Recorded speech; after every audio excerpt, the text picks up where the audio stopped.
Good afternoon, ladies and gentlemen. Welcome. Dawes County Board of Commissioners work session. Today's Thursday, April 15th, 2021. Appreciate those that are in attendance and those that are with us online. We'll get right into the new business. First up, we have presentation of ambulance billing ordinance and policy change. Emergency Service Director Danny Thompson. Danny, if you would, please turn that microphone on when you get there. Yes, sir.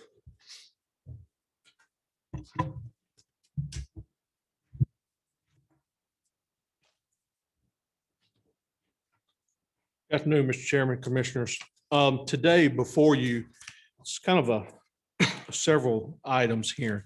The first thing before you is to present changes to our current county ordinance 18-2. Within 18-2, that currently has our EMS fee schedule.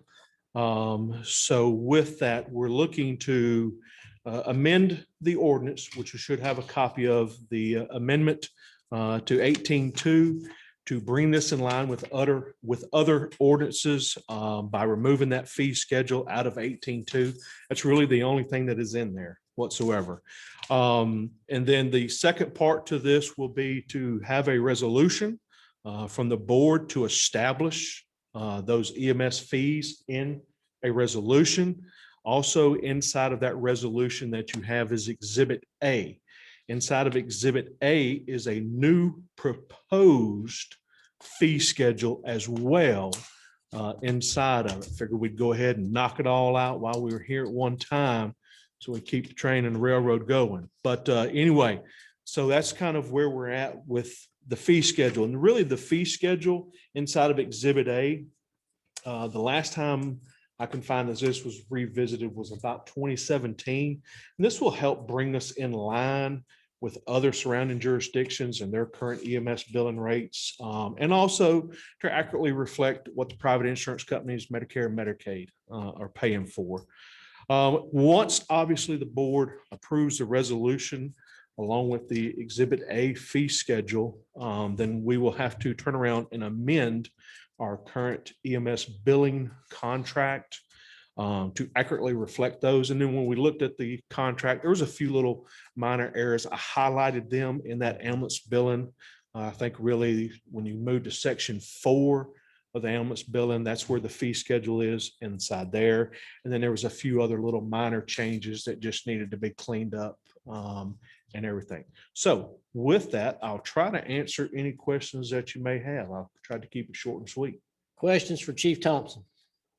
Why do you want it done by resolution instead of like this? Well, I think it makes it easier on the board to just update fees, and that's the way we've done our fire ordinance.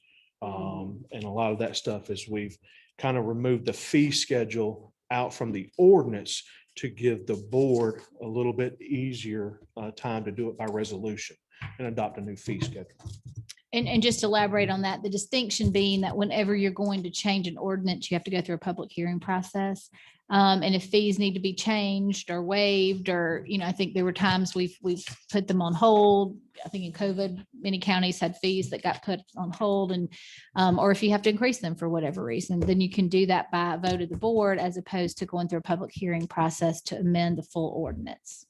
That's really the only distinction. There would still be approval by you. So the fire department, EMS can't just willy-nilly change the rules or change the fees. It would come to you, but it would do it in a more abbreviated process.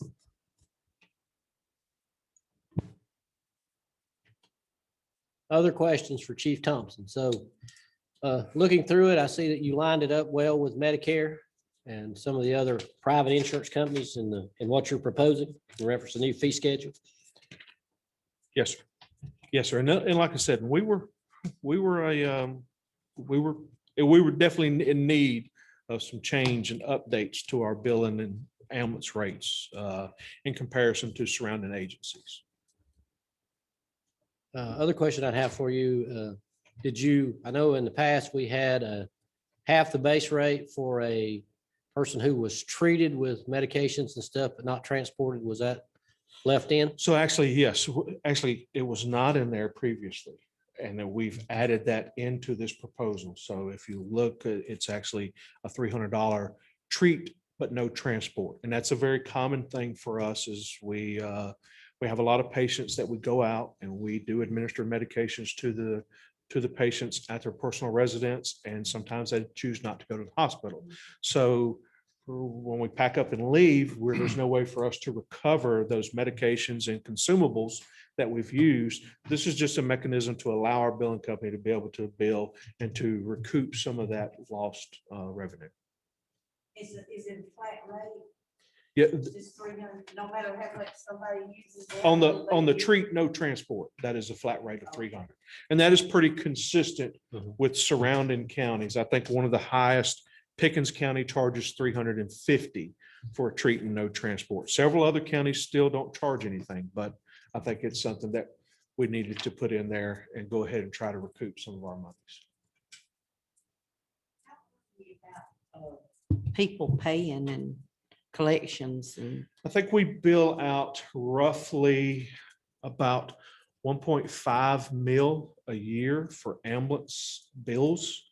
And we probably get in close to about 800. So we're at about that 70th percentile, which if you know anything about ambulance billing, if you're hitting above 65, you're operating Doing pretty well. good. You're doing pretty well. Yeah, one question on it, 9.0, the exemptions.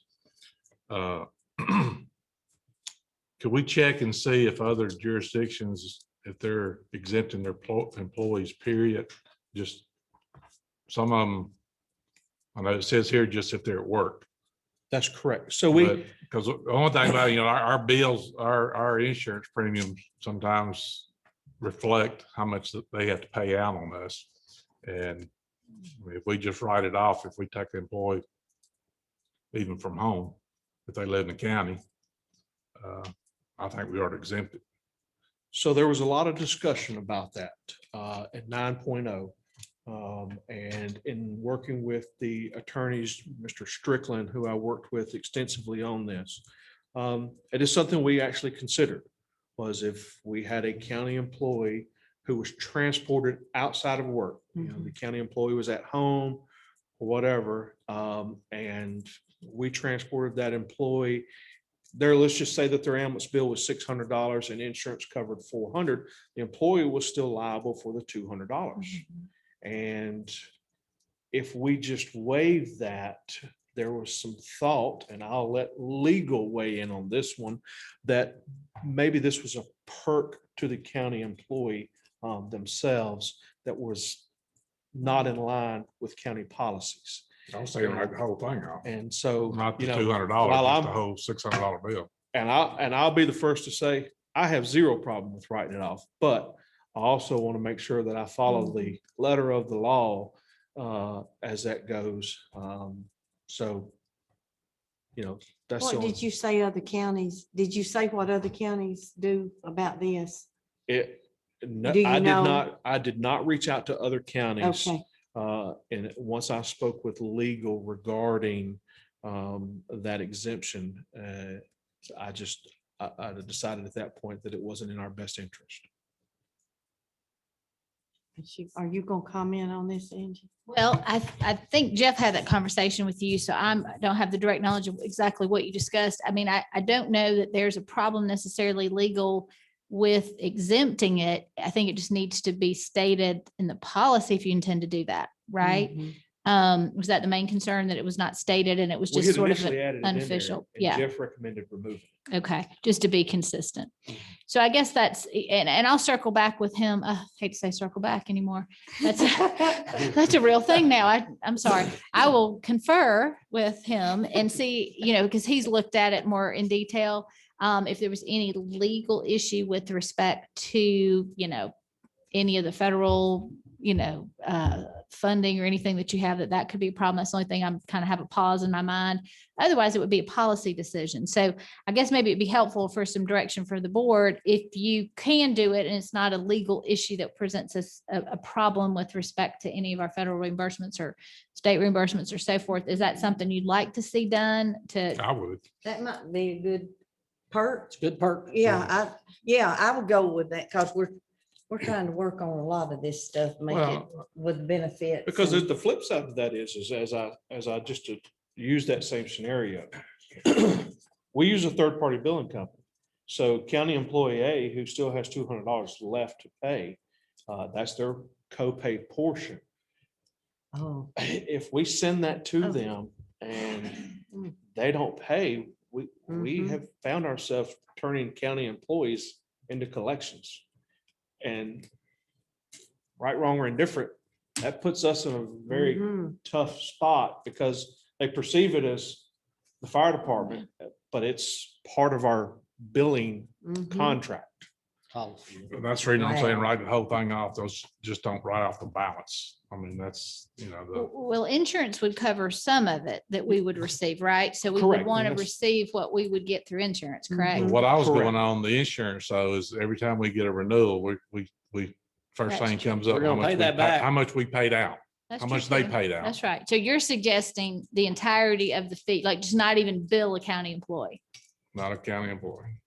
Now, would that be the employee only or including the family? Because I just say. from an employee insurance only. perspective, I'm sorry. Employee only.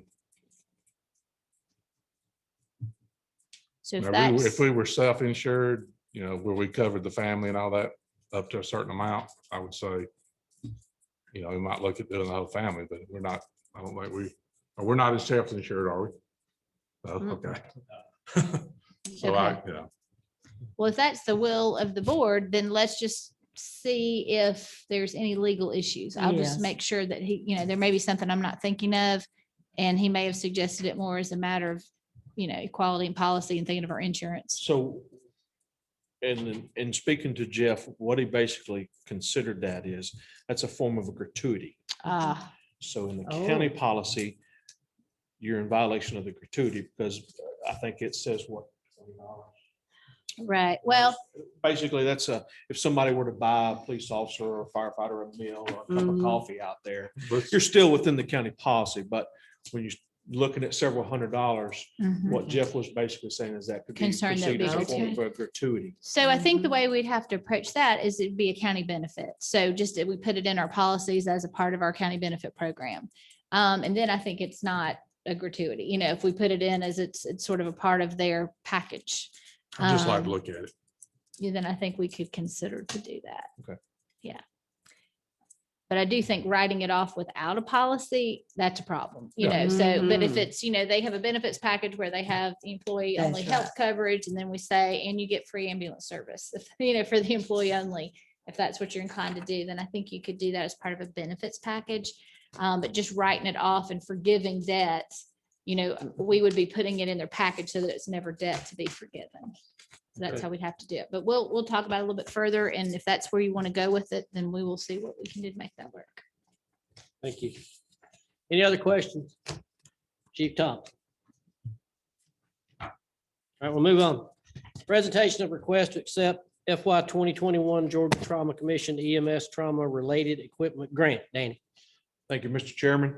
For those of you that are unfamiliar, in January of 2010, the state of Georgia created the super speeder law that went into effect. Fines collected under this law support the Georgia Trauma Commission statewide.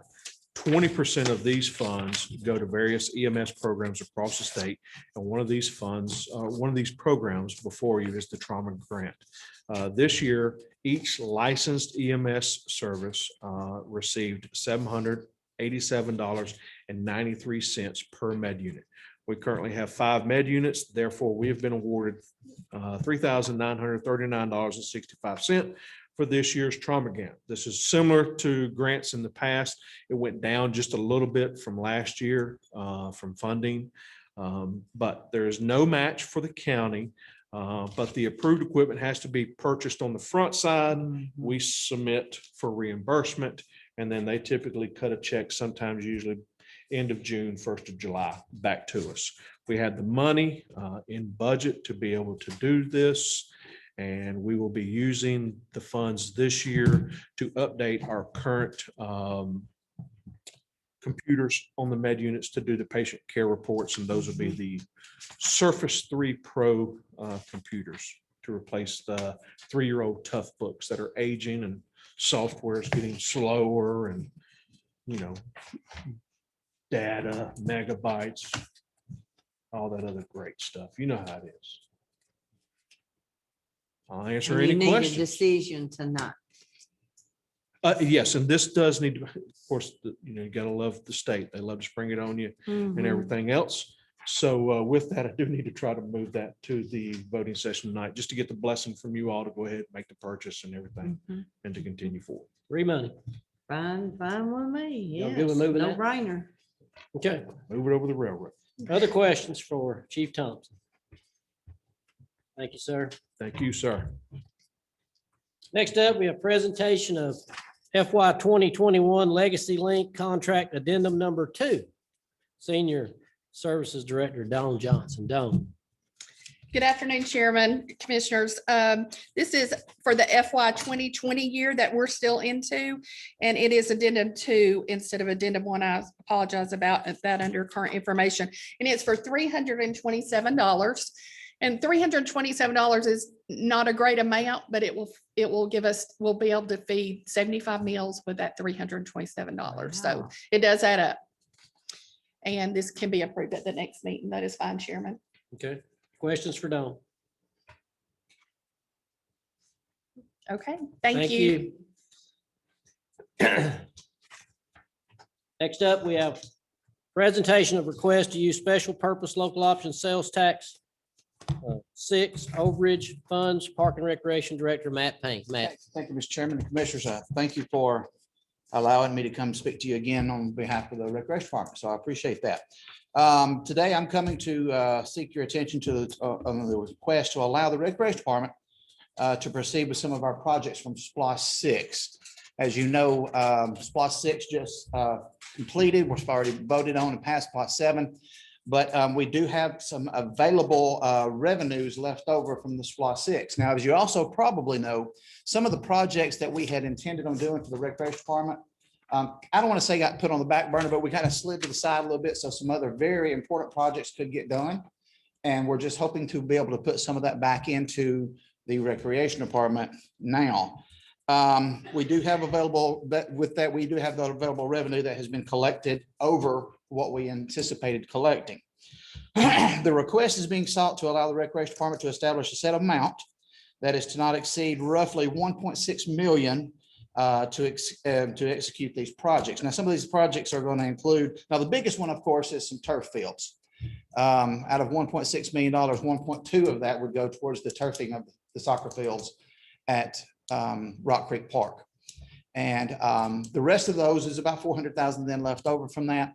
The rest of that is we're looking at a very much needed facelift for the inside of the recreation center at Rock Creek, a bathroom facility close to the splash pad there at Rock Creek, maybe some batting cages, that type of stuff at Veterans Park. All of these things which do fall under the wording of the verbiage of the SPLOST. So with all that, and that's a huge request, I know it is, with all that, I'd love to entertain any questions that you may have, and we'll do the very best we can to answer.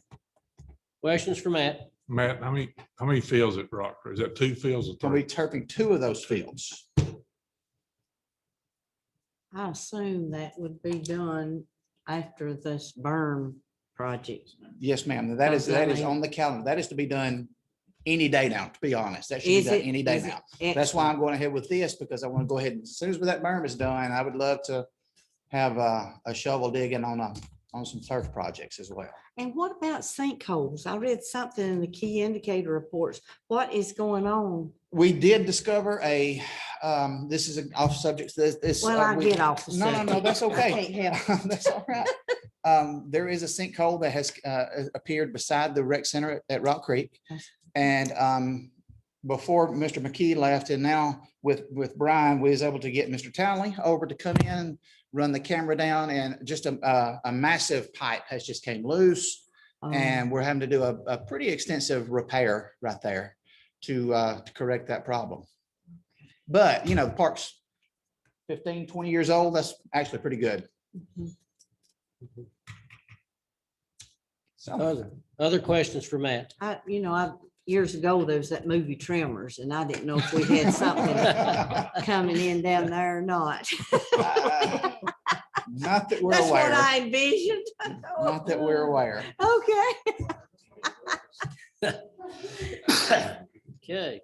So if I can just offer one clarification, Go because ahead. Mr. Payne asked me a question Yes. before the meeting Okay. started about prioritization of projects, and I've confirmed as to the SPOS 6, that there is not a priority restriction on funding. So that means he's making this request for these funds, and that's going to be up to the board as to how they get dispersed and how you fund them. So we have projects that remain uncompleted. Oh, We have collected more SPOS than we anticipated, but until we complete all projects, then it still has to stay within that framework of these SPOS projects.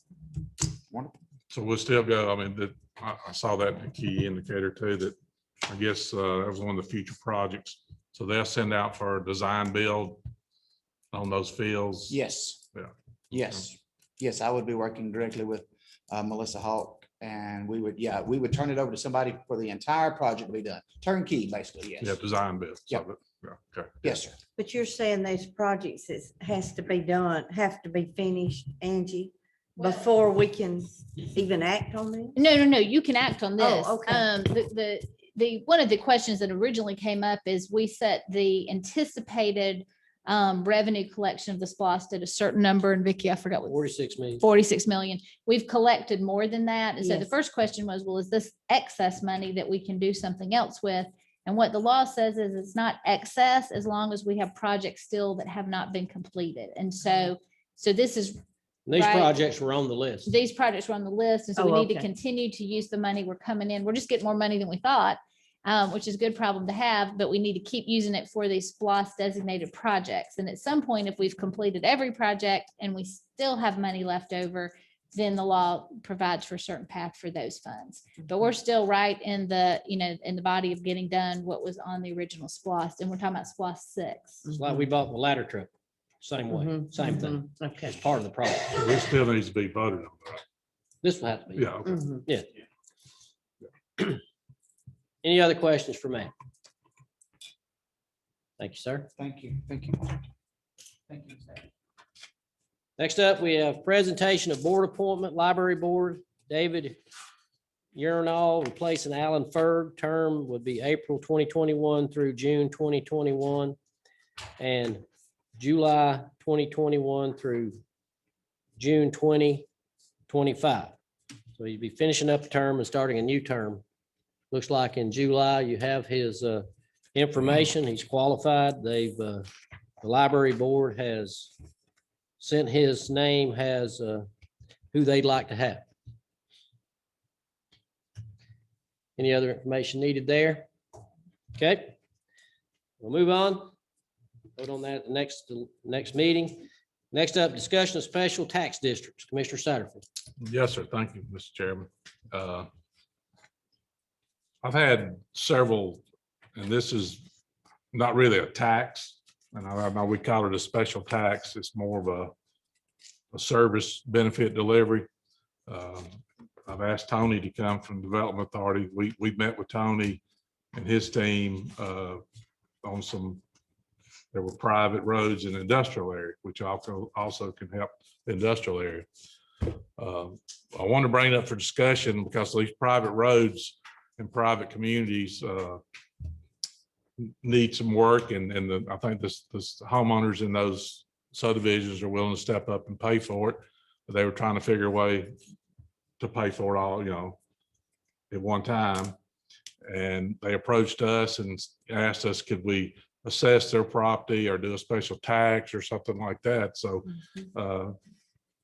county manager brought an example out of Florida, but after talking to Tony Day, there's actually 111 counties in the state of Georgia that do some type of service delivery like this, Right. where it's roads, bridges, culverts, water, sewer, whatever. But basically what it is, and we've got to work it out with the attorney and the board is there'll be a assessment to the area.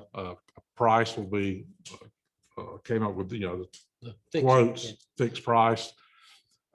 Percentage of the homeowners on a survey are agreed to pay if it's divided by 10 homes or 50 homes or whatever, it comes up to the amount they have to pay.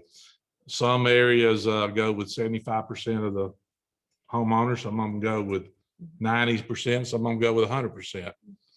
But then it's assessed on their yearly tax bill. And then we'd have to make a decision whether to run that 5 years, 10 years, or whatever we want to run it, so that be paid back to the county. And there's no penalty. What I'd like to see, no penalty if somebody comes up and said, my bill's $3,000, I don't want to run it over 5 years, I'll just pay my part of it. And they have that opportunity when they get their bill at the end of the year. Again, it's not a tax. It'd be a service delivery benefit for paving a road, or, and I talked with the county manager, and, we could have a private road with a pipe failure covered where those people can't even get out of their homes and they don't have the money to go in there and do it. The county does it and they pay us back. But all the homeowners on that road have to agree, or a percentage of them have to agree. But I asked Tony to come today too, because I know we've had some discussion with them on some industrial areas. So Tony, you want to come on and kind of go over our conversation we had with y'all on it? Once Chairman, it's commissioners, on special tax district, it's Well, not we- a tax. Well, I think We're paying it through the tax system. you're paying through the tax system, and that's one thing I want to tell the public. We're not putting a special tax on any I district or know any that's a area. terrible name. Yeah, so I like the name that the county manager came up with is a MSBU, which is a municipal service benefit unit or delivery, whatever you want to call it. Yeah, That's better. I mean, you mentioned tax and people are gonna go crazy. Yeah. but Tony, yeah, I think the tax nomenclature is misleading. I think you're right, It is, Commissioner. yeah. And I'm sure Angela has more experience with this than I, and I want to make sure that I talk about the vehicle itself rather than the application, because the Development Authority is not in the business of residential development and issue resolution. We are in the business of serving our existing businesses and making sure that we can provide them a battery of services that continue to add value to the Dawson County community to keep them. It is most attractive to the businesses that we talk to, in that there is a linearity between the benefit of the exercise, whatever the project would be, and the people who enjoy that benefit.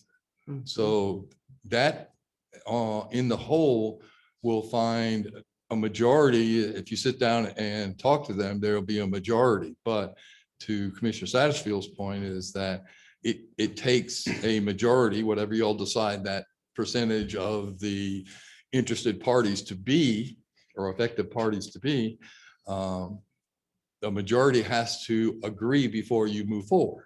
So it's not really a development authority initiative. It's a property owner initiative that adds some type of value that they're trying to put together.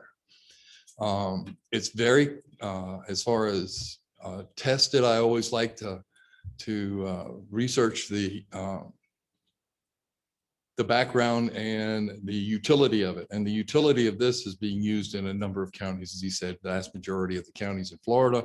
And Dave probably could speak to the counties down in Florida and, the vast majority of counties in Georgia. So I fully support this type of consideration that we create this vehicle. And again, I think the benefit is between residential and industrial. The outcomes are the same. It's just that the approach would be different. And so to that extent, I'll answer any questions you might have. So in essence, basically, what you're looking at is, just say an industrial road is all to pieces. It's a private road. And the cost to repair that is, I'll just throw out a number, $500,000. And there's 5 businesses on that road. They can't all give you, they can't all afford $100,000 up front to fix it. But over a 5-year period or over a 10-year period or whatever, through their tax bill, they could afford to pay back and get the problem fixed today. Same thing for a residential subdivision. You might have 50 homes in a residential subdivision, and we have some of those obviously where they never were finished. it's private. They've got a primer on them, but they never get the top coat. Well, those people that live in that particular area get to decide based on whatever that percentage is, if they want to leave it like it is, or if they want it fixed. Exactly. And they're gonna pay for it over time. It's that linearity that's very attractive to the people involved. Well, what if all the businesses don't agree? You You don't still do- gonna. You don't do it. Yeah, if you get So, them, well, if you so we get gotta them, decide what percent. Yes, ma'am. I think the thing we need to look at, and I was, like I said, get the attorney to look at too, is, how long we gonna run it? What percentage Mhm. are we gonna require to be in, for it? to as far invoke as it, right? Yeah. commercial or industrial or residential.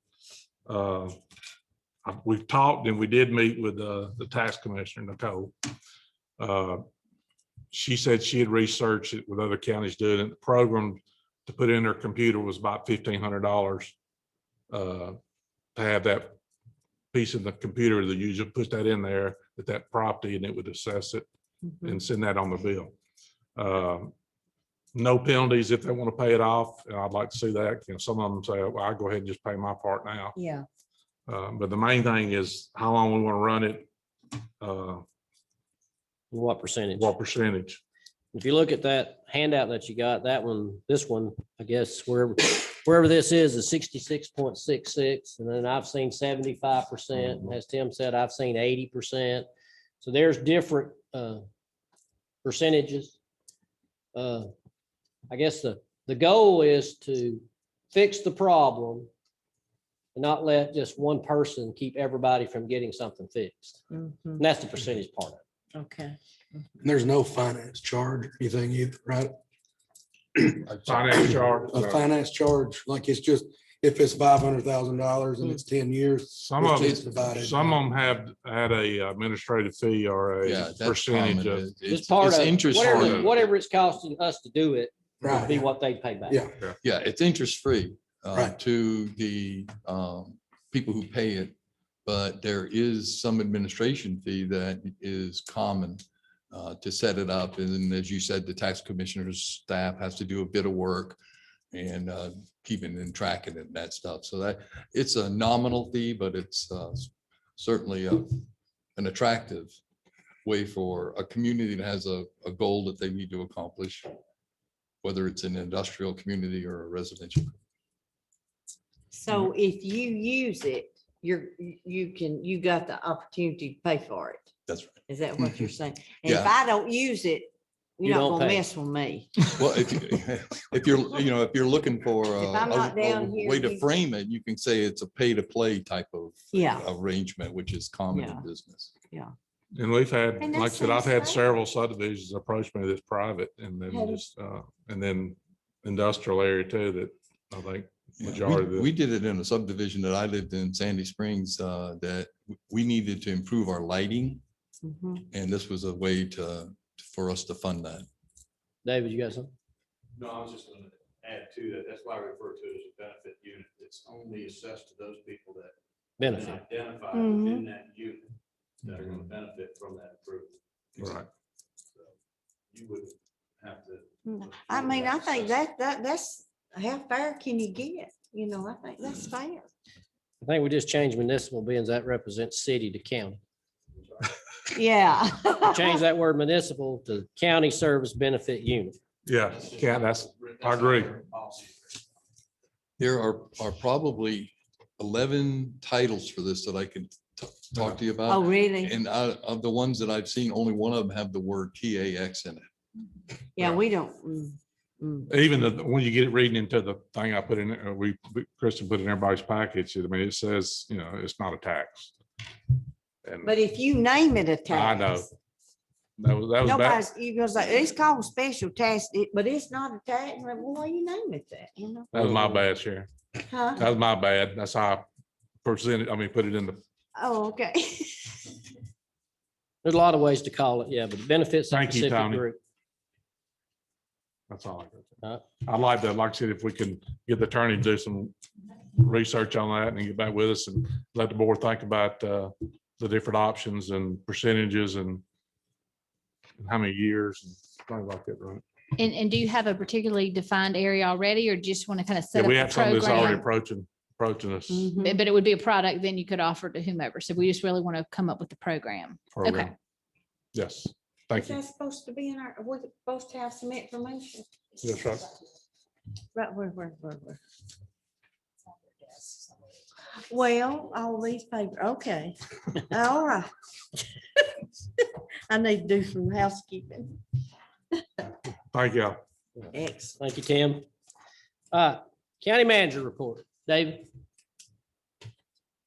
Thank you, Chairman. Good afternoon, Commissioners. Just have a short report for you today. You got your key indicator reports for the month of March, as well as a list of the agreements and contracts as is in your packets. The auditors are here this week and will be here part of next week. Things seem to be going pretty good. Met with them the other day. So that's going well. Tuesday's vaccine distribution event at Rock Creek Park saw 1,067 vaccines administered. So just out of that alone, between that one and the previous one that we've had over 3,000. So that's working out very well. And of course, the shots at veterans are still continuing to go on as well.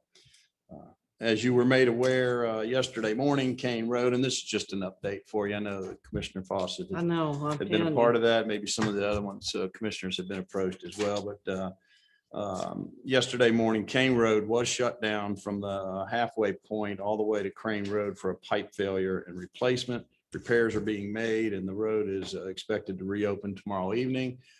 You may get some calls on things, with coming out of winter and coming out of, heavy rains and those kind of things that we've had lately. Our Public Works Department is very busy with getting dirt roads back in shape, getting the pipes replaced that have failed so far. So please direct them to myself or the Public Works Department, and we're getting on to it just as quickly as we can. So without that, that's in my report. Questions for the county Any manager? questions? I think Eddie said Kane Road would be opened up, Yes, ma'am. but, okay, By tomorrow evening. good. Thank you. Thank you, David. County attorney report. I do not have a public report, but I do have several items for executive session, please. Okay. And we will do that after the voting session. Anything that'll require a vote. We may have something coming out of executive session to vote on. Okay. Yes, I have a settlement agreement we've been discussing for a long time on a zoning matter that they've signed now on that Dawson Forest matter. So if that's acceptable to you, then we could bring that out into public after the executive session and approve it. Then that's going to require us to call for a public hearing. So it would not be resolving the matter, but it would be the next step if you'd like to take a vote at the end of the executive session. So we could either do it then, or we could wait and vote in a regular meeting. Absolutely. Either way. That'd probably be better. That way we don't have to hold staff for a long time. I think so. Great. Okay, we'll just do it at a regular meeting then if it comes up. Okay.